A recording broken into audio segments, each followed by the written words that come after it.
to say that. So far, Kurt Cordle. I'm a rocket scientist that actually works in the Jet Propulsion Laboratory at NASA in Bakersfield, California. I'm actually 100% homeless. I have no place to go. I've lost my teaching and so on in college, but I'm actually a rocket scientist. I have a Bachelor's of Science in Mathematics, Master's in Applied Math, and working on my PhD in Mathematics. And I've actually worked for Raytheon, our Department of Defense contractor, doing a satellite scheduling algorithm, as well as the Harvest Project, which was heterogeneous agriculture via independent satellite technologies for NASA in Bakersfield, California for JPL, Jet Propulsion Laboratories.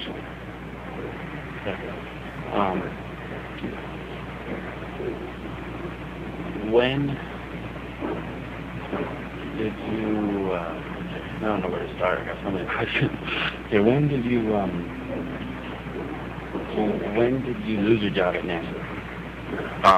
In order for me to lose my job at NASA, I actually went through a series of life changes where my family actually did an intervention on me because of my opiate addiction, and that was okay. You used my name. That my father was threatened to have his medication either cut off for himself or actually be harmed himself to have my medication cut off for me, the opiates and so on. And that's also what led to my losing my job at NASA and so on. I was a 100% functioning opiate user while working for NASA and maintaining 2 other jobs while being a grad student at CU, the University of Colorado at Denver. Tell them about. So with the Harvest Project for NASA, essentially it's collecting a time series data of the ground and then creating a number called NVDI, which is a measure of how green any object is on the ground. It's RGB, red, green, blue, image mixed with infrared, and every single object on this planet has its own NVDI signature. So essentially the software we were developing allows you to anything from estimate the crop output of a farm to locating a person on the planet and tracking them, to locating marijuana or any sort of substance on the planet. Jake Donnelly.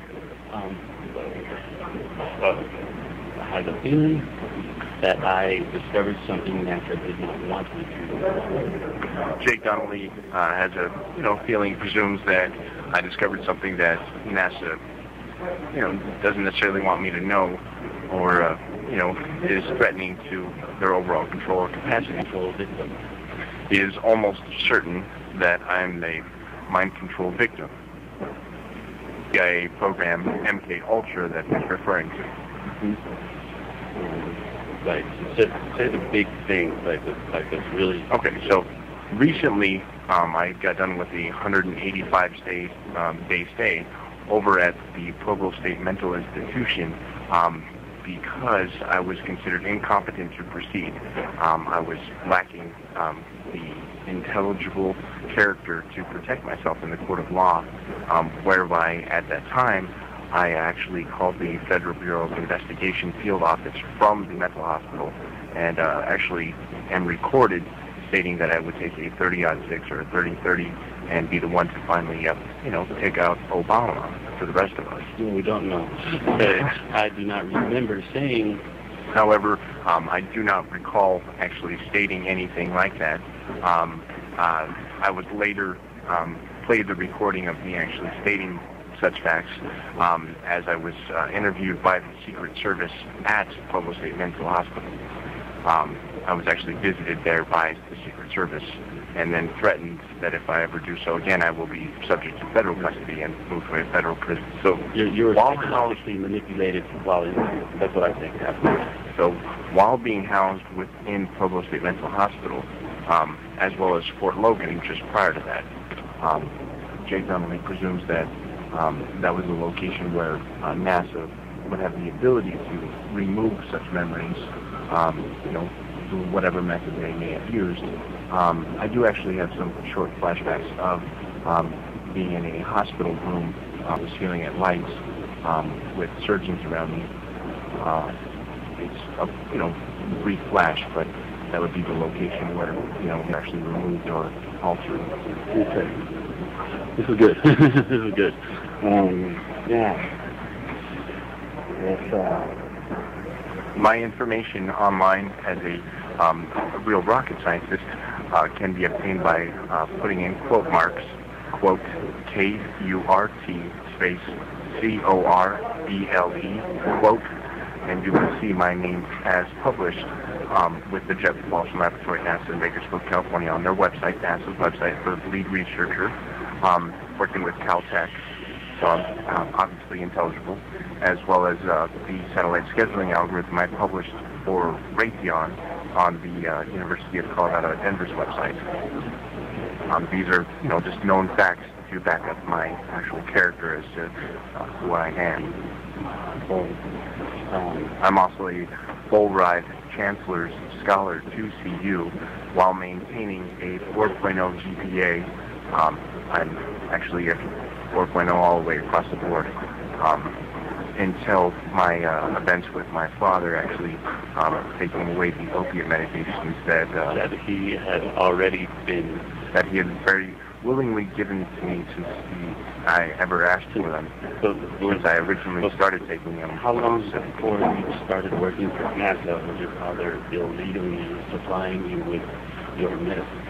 For at least 2 years. Wow. Okay. On a daily basis, every morning, my father was more than happy to give me as much painkillers as I so desired, because it was under the agreement between the both of us that I'm the first one in our family to go to college.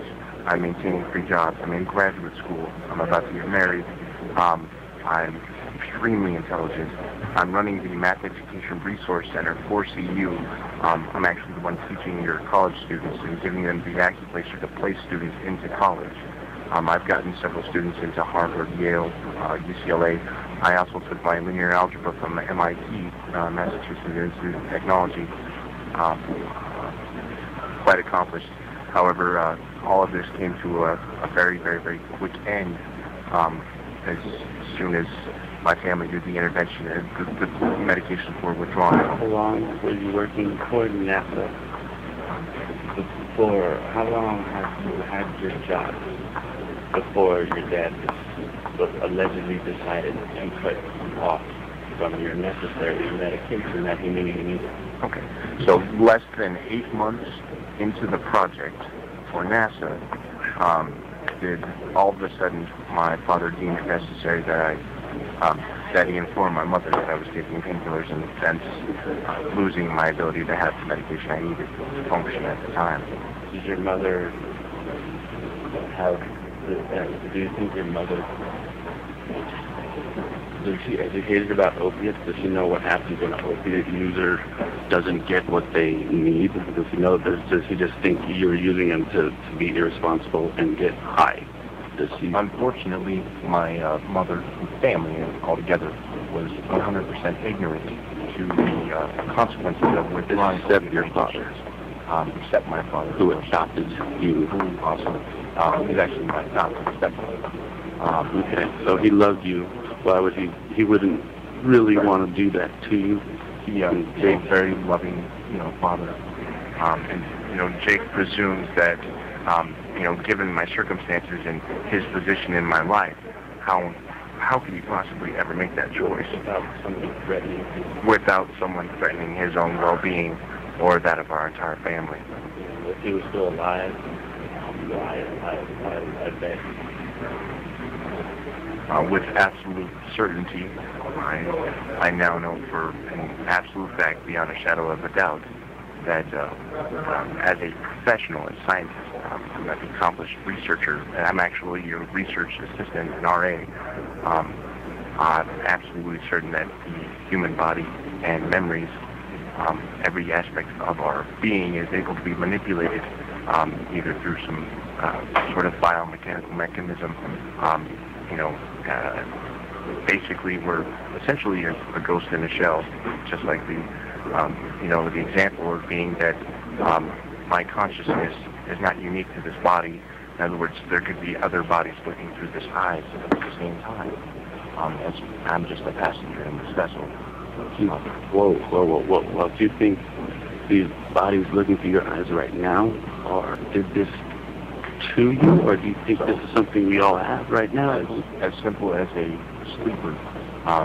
For instance, if you were to fall asleep, and imagine your body being remotely controlled through, let's say, a Tron-related environment, just meaning a transference, your body can be manipulated just like remote control, and, completely activated while you're in a blackout. So, do you haven't had any like call the FBI and threaten? The one prominent example of where I know for a fact that I was being manipulated is while standing in the courtroom for a trivial charge. I believed that I could speak in Latin to the judge in front of me.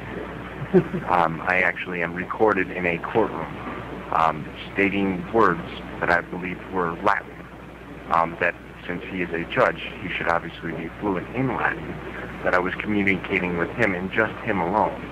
Did you Catholic? And Did you Catholic? I'm a baptized Catholic. So you do know Latin anyway. So you already know Latin? I know a couple words. But you were using I was speaking 100% conversation in Latin. That is not Latin. Wow, that's powerful. So testimony in a United States courtroom. I'm in front of everybody in the courtroom. I'm, Your Honor, I'm basically enunciating all these sentences and words in Latin, what I thought was Latin, and that it was frustrating that he didn't communicate back with me. Instead, everybody looked at me like I was insane. Well, but you're probably the only human on earth that spoke at a central hospital is every opportunity that I was in front of a camera, I would actually make the hand gesticulations or believing that I was fluent in sign language. And I have absolutely no prior knowledge, no practice. I don't even know how to say the alphabet in sign language. However, I believe I can maintain entire conversations in multiple different languages that were all based in sign. And I am recorded walking around. Using real sign language? Using, what I believe was real sign language. Do you have access to these recordings? All the recordings are, of course, obtained at Cordle State Mental Hospital. Okay. Well, we're going to have to see if they can let us get a hold of them. Are you done? Because I'm like, my arms are tired.